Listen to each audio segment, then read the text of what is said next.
Hey guys, Dan God of Thunder here. This is an update to my previous video about the Smite tier list for solo laners.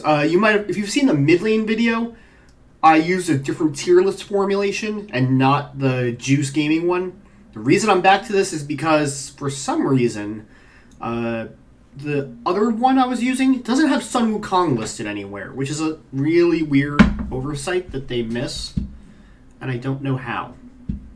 Anyway, so this is going to be an update to the tier list. This is going to include some new characters as well coming in and some being removed because we have either... Basically, like, I'm not going to put them in if no one is even vaguely considering them for solo lane play. So that's probably the first batch to get rid of. So I'm going to drop off Bacchus, Ares, Fafnir, Ganesh, Kepri, Sylvanas, and the Morgan. I'm going to also remove Geb, Nemesis, so really a lot of the worst ones. Let's see. Kumbhakarna I'm also going to pull. I think that's fine. So looking at the old S tier ranks. So of note, this is for beginner to intermediate level solo laners, and low level, like community level competitive play. And so there is gods with a higher floor are going to get more love and attention. So I would say, with that in mind, I think I'm going to move Hades down. Hades still brings his usual good things to the table. I think he's a better solo than a mid because solo wants to build a minimum hybrid or tanky, and I think Hades synergizes better with that. He is a little more evergreen you can run him in more compositions out of the solo laner because you want him to be initiating, you want him in the middle. And so even if you're doing stuff like burning beads and stuff like that, burning relics, burning ultimates to get away to be CC immune from his ult, that's not a bad thing as a solo laner. It's not what you want as a mid. Sun Wukong is moving all the way down to A, as much as it pains me. Sun Wukong was the first character I diamond. He doesn't really do anything that well. He really doesn't have the pressure of some other warriors, and pressure really is the name of the game right now. I thought that his attack speed slow buff was going to be substantial and actually make him very useful. He still fits into this annoying flitting character type of thing. He just doesn't die, and that's his best strength. But if you want that, if you want safety, he doesn't die. Jormungandr does that as well, but he also has better peel. Better wave clear. So I don't really see why you would play Wukong unless you're dealing with a Jormungandr, and if you just really want to stalemate the lane, not a whole lot of point to that. Jormungandr, Achilles, and Odin are staying at S. Amaterasu staying at A+. Bologna, I think, stays at A+. I'm dropping Nike down to A because I don't think her ceiling is as high as we thought it was going into Season 7, or at least I thought it was. She's still playable. Really easy to get value out of. But again, kind of like Wukong, her best asset is she doesn't die, but that's really all she has. The barrier formation is pretty tricky to use, but maybe comes in handy if you got a double hunter comp to fight into. Robin, I'm dropping down to B+, kind of even a niche pick out of into jungle. Doesn't really have anything, doesn't really have the base stats right now out of solo. Not awful, and if you really are comfortable with Robin, like if you're a jungler transitioning, not a bad pickup. Excuse me, hiccups. But I don't think he's necessarily someone I would highly recommend you learn. King Arthur was staying put. Sobek is moving up to S. I think he's now in this top tier of characters with Achilles, Yorm, because he just doesn't die. You really should not lose any matchups as Sobek.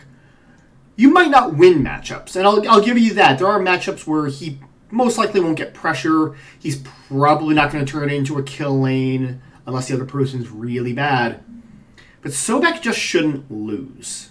Sobek really should have at least parity in every matchup, no matter who he plays. Vamana is also staying at A+. Athena is going to stay at A. I think that's still a good fit for her. She is a solid character. Good global ultimate. That way you can rotate very quickly out of the solo lane.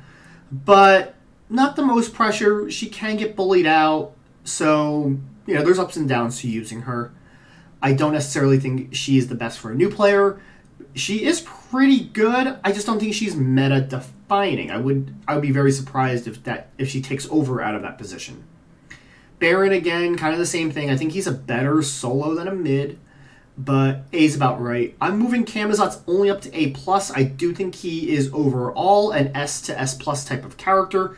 He is very, very good, but I will say that I don't find lower level players leverage him all that well. I'm not quite sure why, and I'll also say for a fact I suck ass as him, and I still don't know why. But Camazotz is very good. He is one of the most dominant solo laners at higher levels of play, so I do think there's a lot of value to learning him while you're in the lower ranks. Fenrir is dropping all the way the hell down to probably C. Doesn't really have the pressure at this point. Really is only there for the ultimate. Ultimate's only useful in a couple of scenarios. Maybe a possible 10th pick. Even then, don't play Fenrir.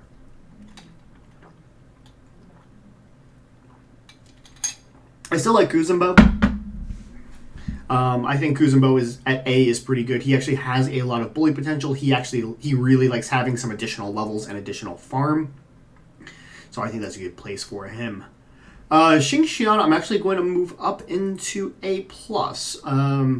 A little bit of positional flexibility between him in solo and in support. Sorry, I had a derp. I will play him in jungle when I hate the world and I just want to fuck around with some stuff. Not recommended for use other than entertainment purposes. The other thing that Xingqian brings to the table is that he stalls the lane out very well, almost like a Sobek. He also gets a lot of health in his passive. Even with the nerfs to him, he is still pretty good as a solo lane bully because he also wants to be in the middle of those team fights when he uses his ultimate. He also is one of those characters who likes having that extra levels, the extra farm, just so he doesn't explode when he tries to ult. Alright. Let's see. B+. Aphrodite, I am moving up to A+, but I could also see an argument for her to be an S. She'll always get out of the solo lane fine now. She might not have Totem of Coup pressure, but that's about it. She has only kind of middling pressure at that point, but starting at like level 6, 7, she can clear the wave with boots. She has a lot of good clear at this point now, and she does good damage. And if you want your solo laner to be tanky and also keep someone else alive, Afro might be the best pick. So at this point, really, if you're going to play a healer solo, I would definitely recommend Aphrodite. Still definitely worth picking up, especially because she can also flex in. That's right. And I'm going to put her up to S just because of that. She can flex up into mid lane. So that extra versatility, along with her being very good in both positions, I think puts her at S. Artio doesn't really have a place in the meta right now. I don't really think that she is a viable solo laner. I don't really know if she's a viable support right now either. She does need some love in her kit, I think. So I'm going to keep her at B. Bracken, Cerberus, Shunga at B+, I think is fine. Remember, a note for Shunga is that you want meditation to start or some other relic, not teleport. And if you find that you're going back to base a lot because you die or you forgot that you have a passive, you're doing it wrong. Kakalin, I'm moving up into A. I think Kakalin's early pressure is very easy to access and is very potent. So I do think that his viability has gone up. I think his ability to provide that early pressure at a solo lane is quite valuable as well. So I think he's still a little bit tricky, especially like if he's your first solo lane. because of his different itemization, different use of his abilities, and his rage. I was thinking like mana pool equivalent, but that's really, I don't really know a better way to phrase it. It is what it is. He's A, and it's most just because, again, there is that little bit of a curve to learning him if you are new. Otherwise, I do think he's closer to like this range. Ratatoskr, I'm going to drop down also to C. I haven't, as much as it pains me as well, I haven't really seen him get a whole lot of use, but I do think he may be getting slept on. We'll see. At some point, I'll figure that out. Or maybe someone who has more time on their hands. Let's see. Let us see. I think that's about right. I think I'm comfortable with that. I'm going to move as far as the current B tier. Erlang Shen, as a solo laner, is still, I think, very firmly in the B tier category. I'm going to move him up a little bit for your teams if you're playing in ranked or competitive, because he really does flex best into jungle or to support, but he can play solo. I think he's a B level solo, but he's also like an A plus level for support and for jungle. And so that positional flexibility does give you a lot of options. But if you're going to play him in solo, not quite as good. Horace. Horace is not a viable, at this point, I don't believe Horace is a viable solo lane. He really only plays one position. He is a pure support. He's very good at it. But I don't think he has the DPS. I don't think he has the reliable clear to do so, especially in this meta that really, really, really prioritizes a lot of aggression or characters that don't crumble in the face of aggression. Horace does. His heal is somewhat conditional. It's not the cleanest. I don't think there's really a place for him in solo. In support, he's amazing. But I don't see a place for him right now in the solo lane. For Hel, I'm moving her up to A. I don't think she's quite as good in solo lane as Aphrodite is, because I think Hel is more reliant on having power in her kit. Power and cooldown reduction, I think, are much more important to Hel than they are to Aphrodite. You can run a fairly tanky Aphro. I don't think you can run you can't run the same level of tank and protective items on Hel to the same effect. Because her kit has more damage versus Aphrodite, who has more crowd control and backline defense. Let's see. Naja is, I think, going to stay at C. I don't really see a place for him in solo. I think right now his best position is going to be support, which is weird.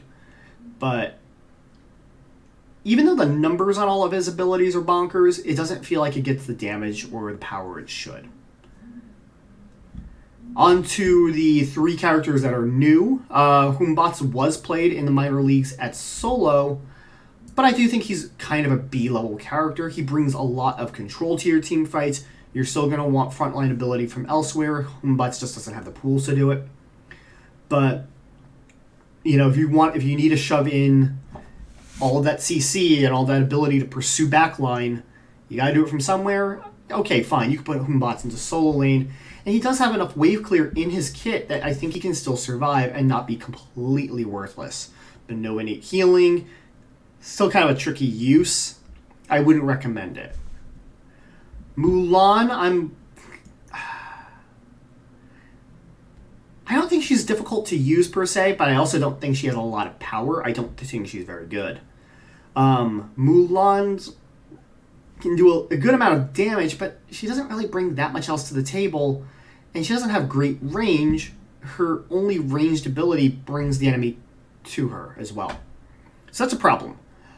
So she doesn't have a ton of CC. Also, she self-roots on her ultimate, so that's not good. Understand that when you use it, she's going to dash, and if she hits something, she self-roots for like the next 2 shots. I might have killed myself once when I was first figuring out how to use her because I ulted under someone's tower. Yeah. So I don't think Mulan is worth playing, but that being said, at least a relatively decent floor. I just don't really see a high ceiling. Baba Yaga, this is not really, I don't think really many people viewed her as a solo laner. She does have some sustain in her kit right now, but I think she's D tier. And I think I might do a totally different video at some other point as to why. I don't think she's ever going to be...